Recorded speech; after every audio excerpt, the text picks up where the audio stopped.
Hi everyone, welcome to Brothers, Sisters, Strangers video podcast. I'm Ali John Chaudhary, psychotherapist, and I'm with Fern here today. And today we're going to be talking about attachment styles and sibling estrangement.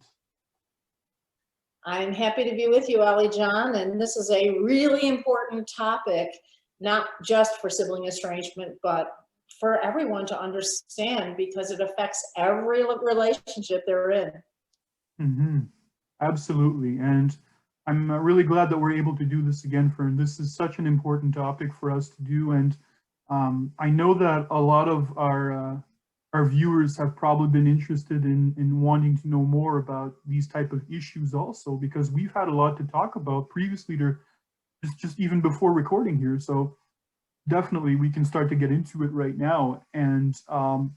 And maybe also if I know that next session we wanted to talk about the family myth, which is also very important. So we'll get into that in the next session, of course. So let's start with first things first, attachment issues. These are definitely factors that can play into sibling estrangement with regards to a lot of the issues that people go through. Now, there is one particular researcher that talked a lot about attachment, and his name is John Bowlby. He was a psychiatrist back in the 1950s. I know you've read a lot about attachment yourself also, and you'll know, of course, that he observed that child interactions with its caregiver will influence how the child will deal in social and relationship interactions in the future. And the child's brain will form its own perceptions on a social level, of course. And if the environment is warm and nurturing, then and the caregivers are responsive to the child's basic emotional needs, then a secure attachment will likely occur. By contrast, if needs are not met, they'll have an unhealthy perception and expression of the workings of a relationship. This is very important at a critical stage in one's life to have a positive experience within their family. Yeah. Absolutely, and as I said earlier, I know that it applies across the board. Your attachment style applies to every relationship, and I think that there's a paucity of understanding. I don't know if young people don't learn this in psychology class, but I have talked to younger people and they don't seem to know anything about attachment. And it's such a critical topic. Yeah, it is very important because this is something that a lot of us have to go through, and hopefully most of us can have healthy experiences to develop that sense of security. So what I'd like to do is I'd like to talk about some of these different styles, these attachment styles that we have and can potentially experience, all of us within a family. We'll discuss just why that is important to sibling estrangement also. Well, before you dive in, I Yeah. want to say that even though you have a certain attachment style, that doesn't mean it can't change over the course of a life. And so I don't want viewers to suddenly learn about this and be fearful that they're stuck in this, because people do grow and change, and their relationships, if they are loving and supportive, can actually ultimately alter their attachment style.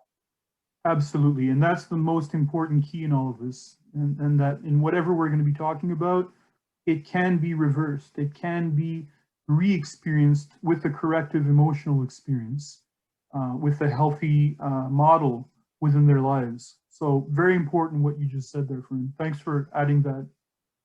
So secure relationship attachment style.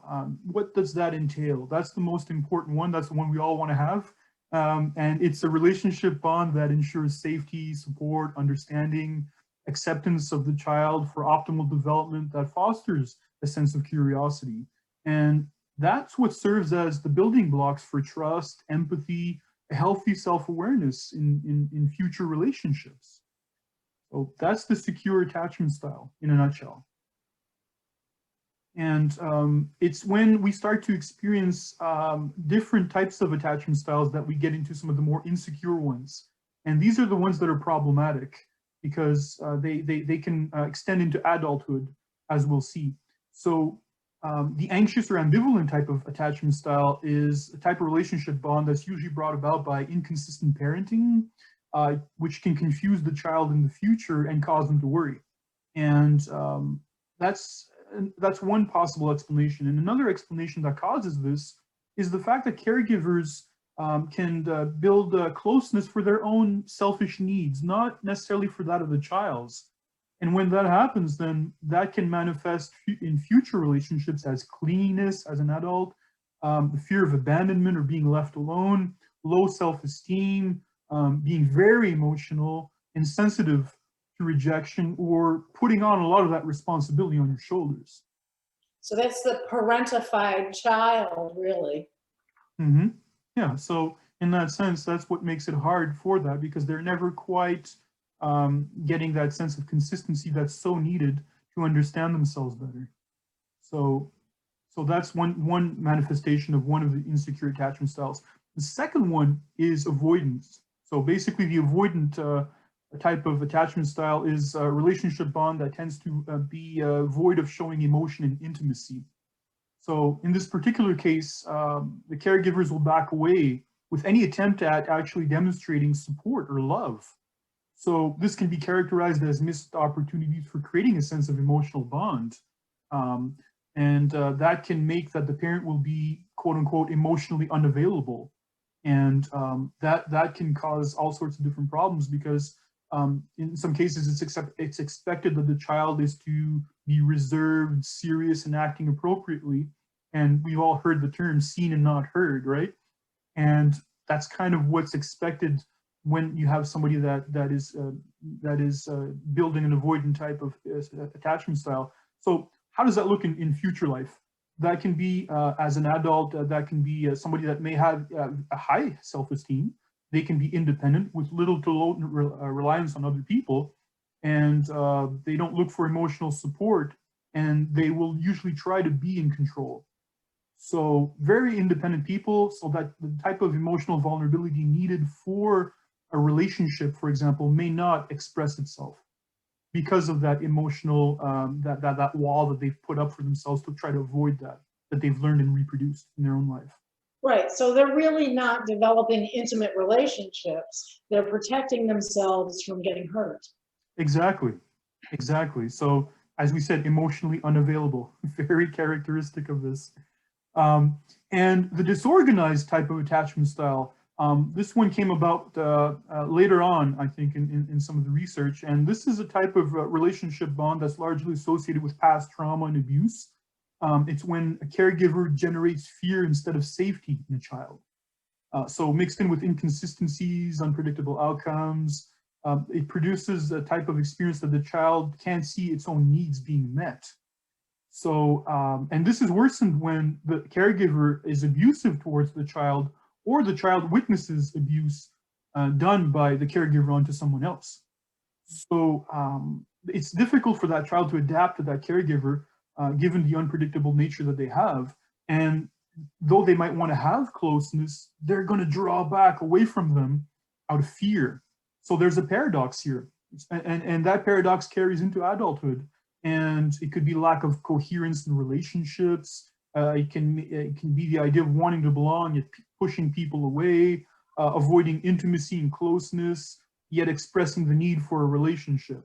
I mean, I'm thinking of Good Will Hunting here, the movie with Matt Damon. That was a great manifestation of that in that way too, very much. So yeah, so we can see that there's different attachment styles that can be created within family structures. And that you don't necessarily fall into one specifically. Sometimes people overlap in these different styles. So it's not necessarily a cut and dry, I belong in this category. The other piece I wanted to say is that in my survey, I discovered, as I've discussed earlier, that one of the risk factors for estrangement is a chaotic family. Well, this is the underpinning for a chaotic family. If you have this kind of aberrant attachment style, that is because it wasn't modeled in the family how to have intimacy. Exactly. And that's very important what you just said there, because this is exactly why this is so important for us to understand. Because if it's not modeled, as you said, then it can have adverse consequences to us, to our siblings, and to the relationships altogether that we would hope to have in a healthy way. So, there's 5 aspects that are important to develop secure attachment. And this is where I think that this ties into a lot of sibling estrangement. It's the need to feel safe, the need to feel seen, be reassured, soothed, or comforted, the need to be valued, and the need to be supported to explore. So you'll notice that when we've talked about the whole notion of making room for people's personalities in some of our videos before, we can see that that's not present. We can see that a lot of the things that create chaos, create a type of relationship that is adverse with our sibling is usually because of that, usually because those elements are not present. So I would argue that the sibling relationship is also very important within the family structure. Even if they're not caregivers, they're still present and they can thwart a person's development also. So very important to realize that influence that can happen. I read a really interesting quote the other day where a sibling expert described the parents in the family as the doctors and the siblings in the family as the nurses. They're the hands-on, day-to-day experiences that the siblings have. And I thought that was a really interesting way of looking at it. I think siblings, because they have the longest relationship in the family, have a very profound effect on attachment. I agree. And I think that this is why this is so important. And let's not dismiss either the possibility that the siblings also that can be problematic can also have their own type of attachment issues also. They can be anxious or ambivalent, or I think in most cases, in a lot of cases, avoidant. Which could be the reason you are estranged. It can very much play into that. So that can certainly be one of the factors to be considered also. So very important that we not make this about ourselves. It's rarely about ourselves. It's always more so about the other person's issues. Definitely. I wanted to say too that I read this fascinating article about how people can change their attachment styles. And when some young people are deeply traumatized, one of the ways that they try to help that child is they pair that child with a very loving grandparent figure and Yes. somebody who's really nurturing. And when they do that, the grandparent figure actually goes back through the developmental stages and gives that child what they may have needed at 3, and then works up through the stages so that they finally reach a level of peace and adjustment to the trauma. That is so great when that happens. That is so great because sometimes in therapy, that's what is experienced through a variety of different tools. And if you can have that in your natural setting and done in a natural way with somebody like that, then that can help to heal a rift. That's very much important, and that can be experienced. So definitely, that's something to be considered in terms of the roles that, as you say, grandparents can have within family structures. Or grandparent figures. I'm not even talking about grandparents, but somebody in the community who they can Yes. pair with a traumatized child. I agree, and it goes in line with the same type of research that I've read, and that if the child has one positive role model in their lives, it can be enough to turn everything around and reinforce that resiliency to come out, and they can make it. Right. So even if you have one of these attachment styles, or that's insecure or disorganized, you can change it through a relationship in the family or outside the family. Agreed. In the family or outside, exactly. That's exactly right. It doesn't need to be necessarily within the family. So I think that's key, and that's very much important here to make clear. Well, we've covered attachment, and next time I know we're going to talk about family myth, and we've had a few questions about that, so I'm going to look forward to that.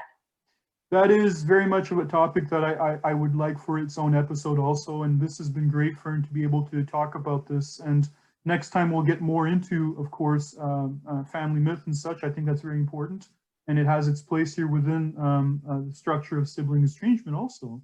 So I look forward to doing this again with you. This has been great.